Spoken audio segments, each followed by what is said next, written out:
I'm at the post now of president of this university, Rio de Janeiro State University. And this university was the first one in Brazil that started with affirmative actions. We could include in our university students that are with low-level social, but also for racial affirmative actions. And since there, we have changed so much, but we need to understand that Brazil, it's a very, very, very inequity,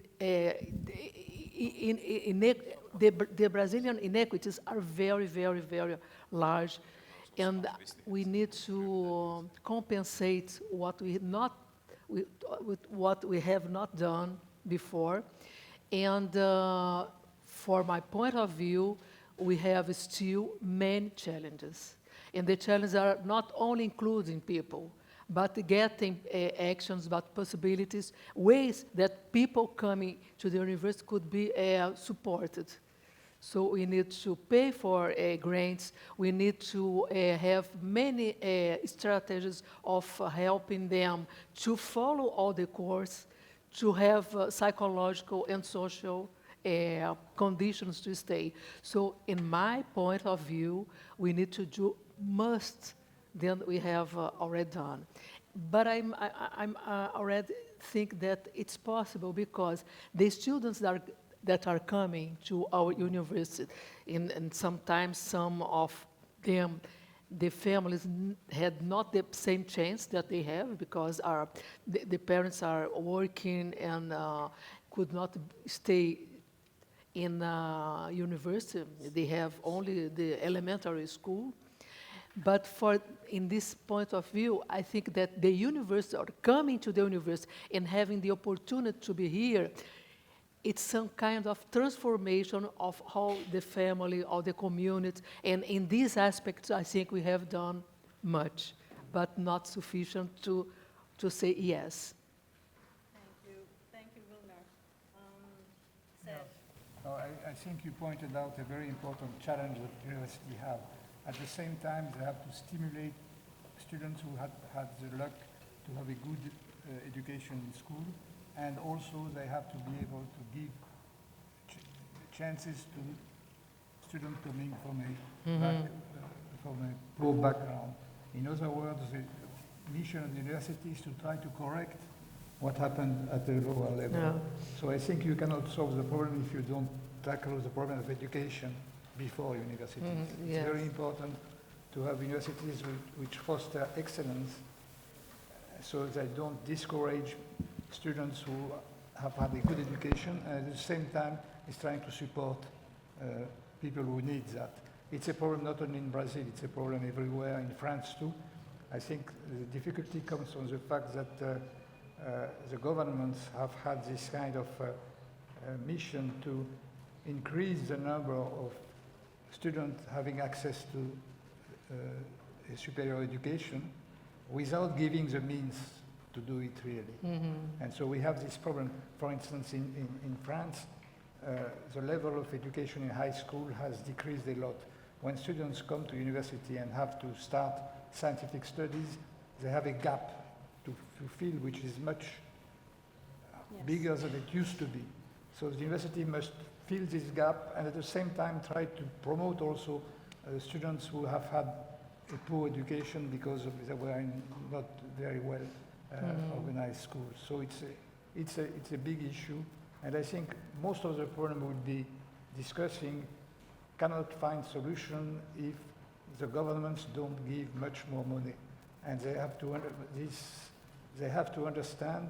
The government and the policymakers have to understand that the best investment you can do is in education, primary education, education in universities, which is absolutely essential. And in fact, I mean, thank you, Serge, because this is really a very nice input for the follow-up of the discussion.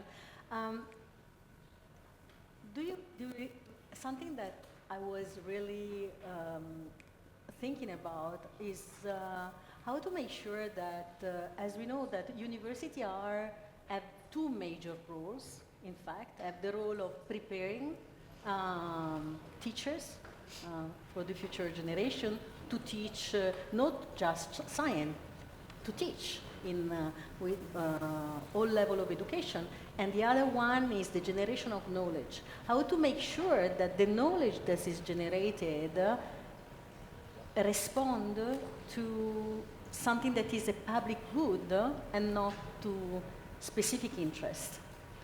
And how to make sure that the money that the university received is not going in specific projects that generate money or profit, but is going to something that is for a better world.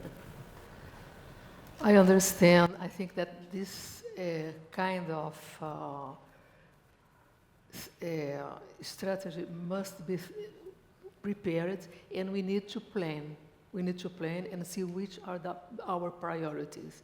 And our priority should be thinking what can be done in classrooms, what we can teach, but what we can teach doing difference to get a better world, but also to be linked to the world now, what the world needs, what are the main problems of the population, how can we work together thinking about education, but not only education, health, culture, and all the science that can bring much knowledge, but can bring a critical knowledge to what we need. Yeah. Serge. I would like to add that one of the mission of universities in this very fast-changing world now is to prepare students to remain students during all their lives, because the technologies, the knowledge is evolving very fast, and we have seen that in the last decades.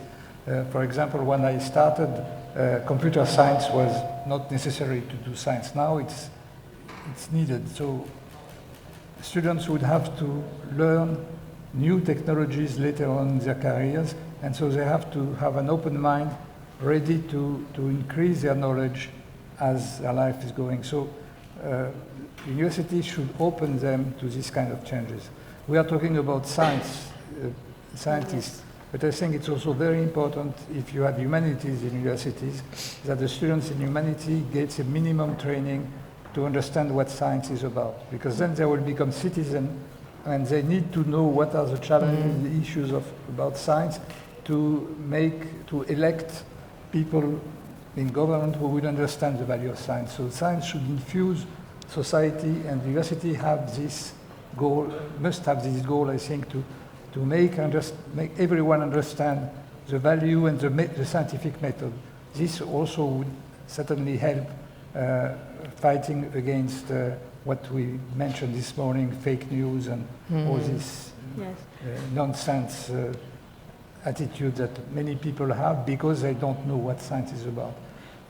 And I think that's really, again, a good really segue to the point. So how do you see the role of university? How can university evolve to fulfill this role of better communicating what they are doing and to prepare students to be critical thinkers? Because I think this is really what is important for science, to combat fake news. And what do you think it's really, before going to give the floor to students, how university should evolve to be able to fulfill this?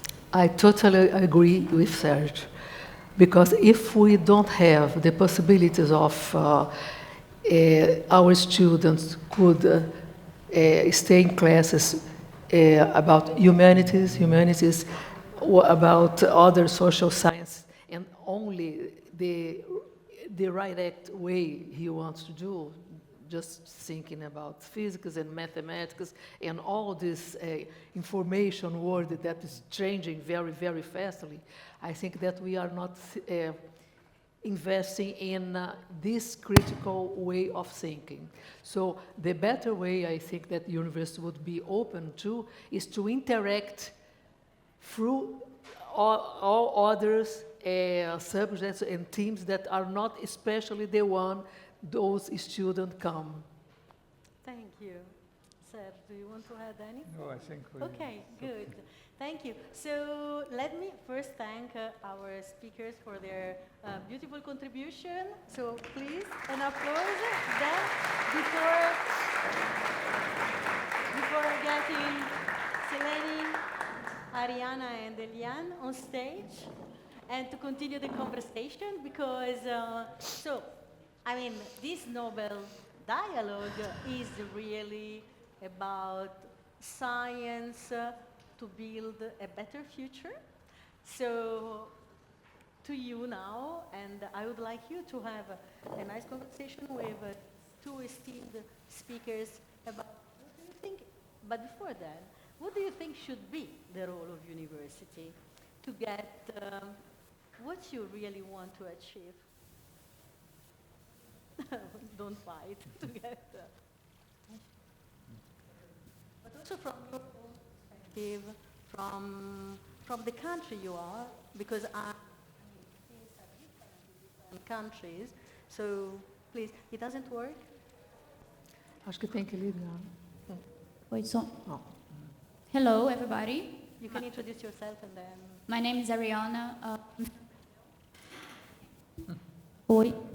My name is Ariana. I am from Brazil. I am a doctor. So it's a pleasure to be here with all of you guys. Thank you for the invitation. The role of university for me is to the society and to convince all the students how it's important. Get at university, apply for exchange, apply for science field, and learn with this that when you finish your school, your university, get a job. It's not only the most. You have a minute. Can you try with?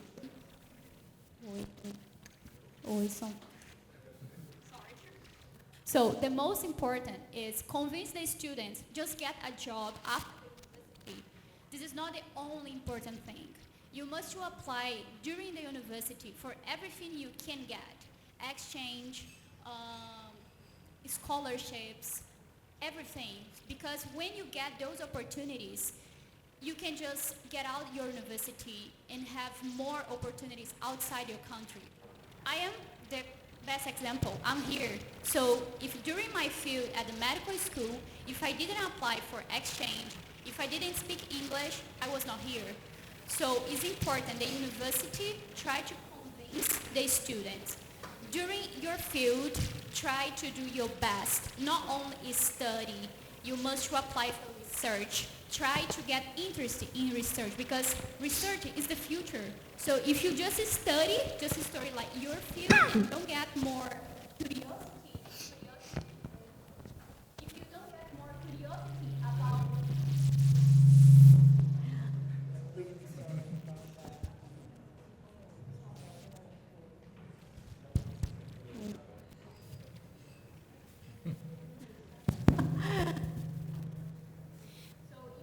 it's not working.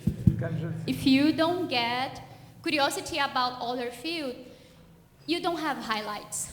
So I think this is the most important. The university can get those students, try to teach them how this is important and spread this science all over the world for the society, for the science, for everything, for all the fields.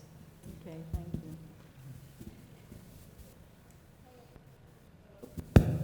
Hello everyone, my name is Eliana, I'm 22 years old, I'm from Colombia.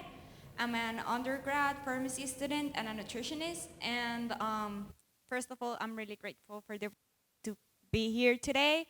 And I think the role of university and also the role of professors is to inspire students, to teach them to dream big and to give them the tools to get out to the world and be able to use them for the good of the humanity. I think that's my answer. Thank you. Hello, I'm Saneli, I'm from Peru. And well, I actually have two answers to that question. The first one is quite obvious.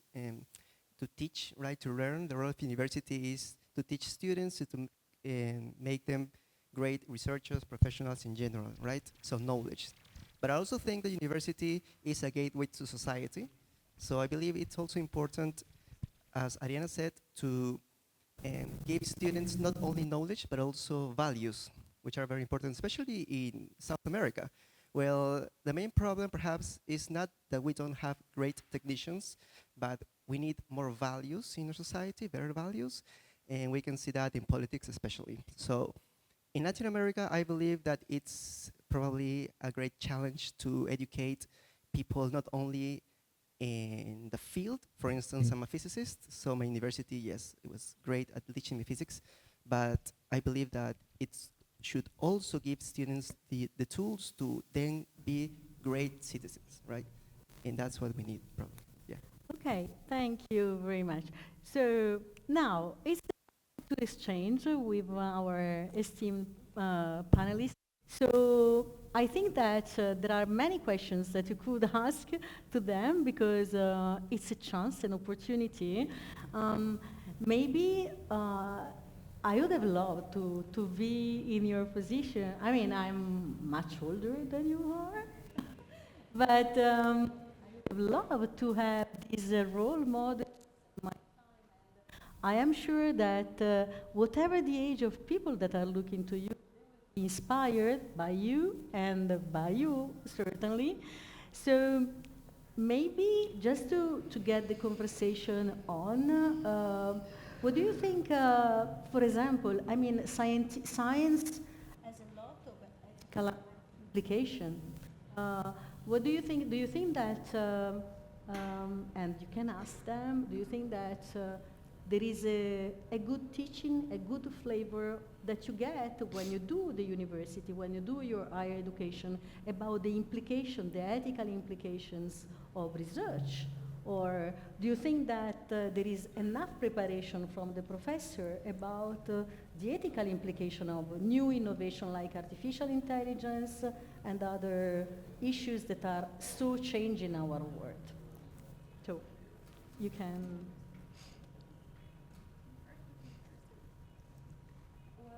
You can ask a question to them.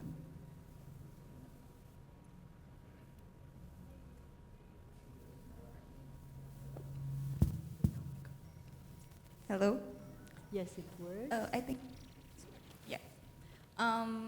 Well, regarding your question, I believe I do have some professors that really care about the ethical part, but not all of them. And I have a question for you. Do you believe everyone can be a teacher or a professor? Do you think anyone can teach science, or do you think they have to have several capacities in order to be able to teach science? Well, this is a good question. I think that for be a professor, to teach, we need to follow a very, very large way, but we need to be responsible and understand the role we do express when we are with the students. For being a good professor or a good teacher, I think that we need to love what we do and understand where are you doing something. If I'm here in the state of Rio de Janeiro, I can understand, and I'm a teacher of epidemiology. I'm a medical doctor, and I teach epidemiology. For being an epidemiologist and a teacher of epidemiology, I had to follow a very long way. But all this way, since I was a student, I was very concerned about the communication, but also the society, also the community. I had to dialogue, I had to see, I had to understand the problems. So the good teacher is the teacher that likes to study, likes to multiply what he's studying and to try, but he will never finish the good work and his work if he will only see the books, only see the things he has at school. he needs to see the movement around, and it's very, very important to be aware and to be together with social movements and to dialogue with everybody. I think to answer your question, I don't think any scientist can be a good teacher. We know many examples of scientists who are really fascinated, have a passion for their research, but are unable to teach it. To teach, you need to have this passion for research and for science, but at the same time, you like to communicate to others what you have learned. I think when you can achieve both things, then it's ideal. I have been teaching a lot quite the time and doing my research, and teaching has been for me a very useful activity, just to make things clearer for myself. When you teach something, you have to understand it in depth. You have to understand what other people have been doing in the past and among other scientists now, and this clarifies your own ideas and sometimes gives you ideas to do research. I'm talking here about teaching at the university level. To have good teachers in high school, it's also something which is different. High school, for example, high school or even elementary school teachers have to have a good training in mathematics, even at the low level, to understand at a young age, in order to understand well the concept that they're trying to convey to the student. For example, in France, it has been, the inquiries have found that a lot of elementary school teachers don't understand in depth what a fraction is. And if you don't understand it yourself, you cannot communicate it to your students. And this is, I think, an issue which is related again to the consideration, to the recognition we give to teachers. Because if a student in university like you is good in mathematics, I don't think it will, unless he has a kind of mission to accomplish in teaching, he will go in other fields, or she will go in other fields where she will have a better salary, better living condition. So to have good teachers in mathematics and in science, it is essential to give them better recognition and higher salaries. And that's very important. So a good teacher is a mixture of all kinds of things. A mission to accomplish something towards students, but you cannot, I don't think that the state can exploit this feeling of missionary feeling to leave teachers in a poor status in society. It's very important to recognize that. And I am sure that we all agree about that, which is unfortunate is that in this audience we have very few policymakers and politicians. Mm-hmm. That's true. I mean, there's also the issue. It works. Can you hear me? No? Okay, so the issue is also how to translate all these important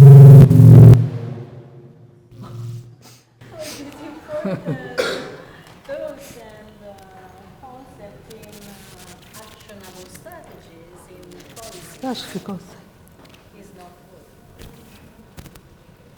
Should I? I know that Okay. it's you. When you I think that if we speak It's loud okay. enough, Okay. we don't need... no. Okay, it works. It works now. I don't know. It works sometimes. I have no idea. Now it works. Okay. So I would just like to pick two ideas that you discussed.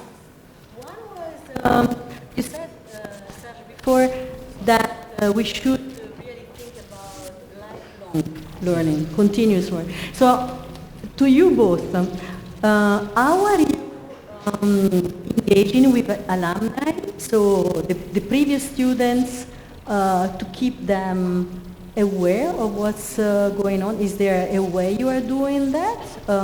Or Serge, are you involved in some lifelong activities involving students of science or physics? And for you, do you think that university involve enough students in beyond their degrees after they have finished?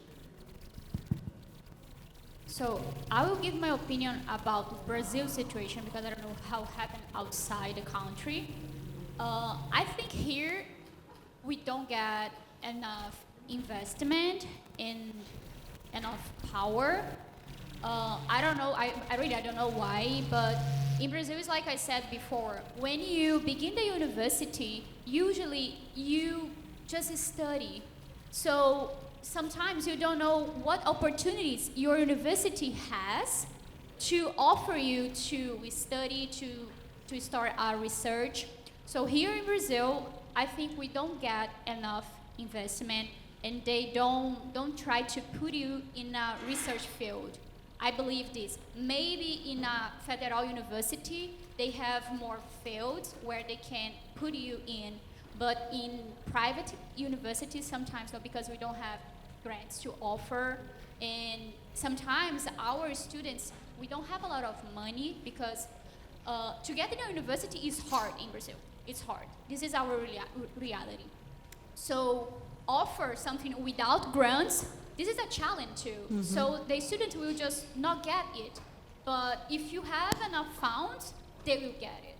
So we have this diversity. So for me, in my opinion, I think we don't get too much investment for this. And what about and well, actually, I think that particularly in South America, we have the problem that we don't have strong industries. So I believe that in other countries, developed countries, perhaps research is more appreciated because it's applied in industry. Even companies ask for good researchers to work for them. So here, for instance, I talk in my experience from Peru, you can have a great education in your university, you can have a master's and a PhD, but then once you leave university, you face a world where there's no industry to apply what you have learned for 10 or more years. So, and of course the solution is not immediate, it's a long-term solution. So it involves policies, it involves also, I believe, and I agree with what Serge said about education. Primary, basic education is so important because even if you get to university and even if you were the best student of your class, if the other 99% of your class was not well educated, that will be reflected in the future 10 or 15 or 20 or 30 years. So the state of the present depends on how well educated the children are. And I think that universities today, in my opinion, do not worry enough about that. I mean, the government does, but I think that universities could play a better role in that as well. Yeah. Thank you. You want to say anything?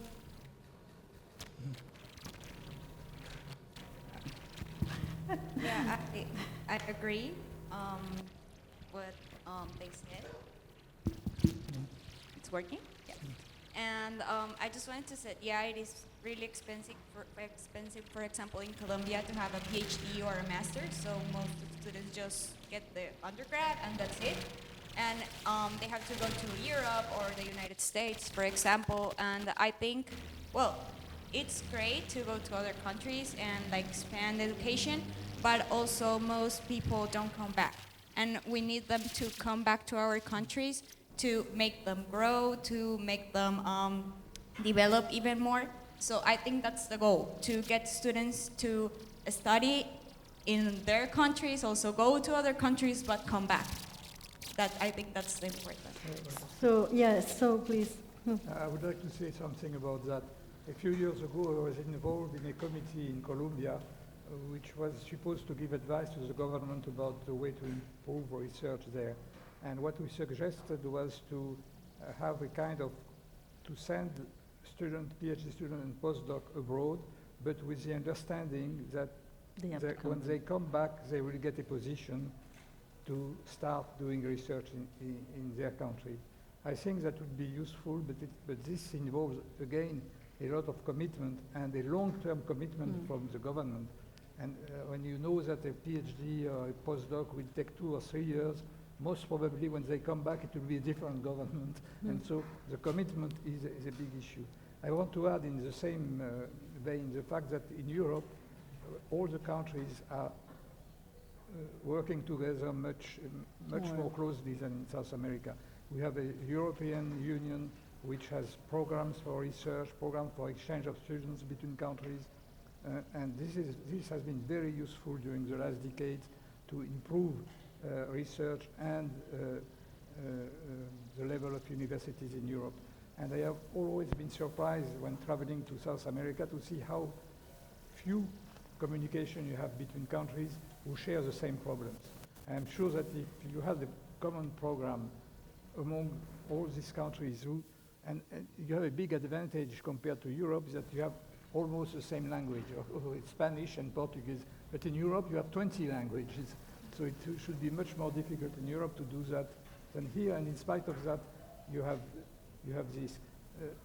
You try to get together in the Mercosur for economical reasons, Yes. but not for cultural and scientific reasons. And I think it would be very, very interesting if you could do that. And if South America was more united, it would also better benefit from the connection with Europe and the United States on programs which will be organized at the continental level and not at each state level. And this is brilliant because the other point I wanted to discuss was the possibility for students to have an experience abroad, and the fact that currently, especially in low and middle income countries, when they go abroad, they don't come back because they find better opportunity.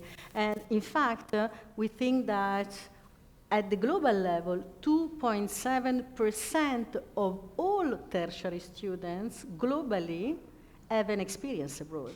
So it's very low still. I mean, it's something, estimates suggest that this will reach 8 million by 2025, but this is still very little. So how, and then I think that I will, because we don't have much time, my last question is that it's really a point for you that it's how can the scientific community and the university leverage its power to get better this kind of engagement, long-term engagement for students to be able to make such experience and to come back to their country's work?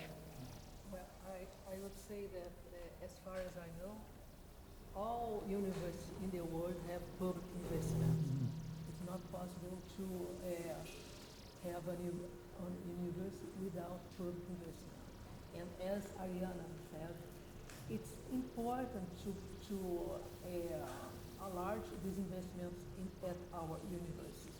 Unfortunately, we had passed for some difficult years in Brazil, and President Lula's government is now trying to embrace and take the cause of public investment in education.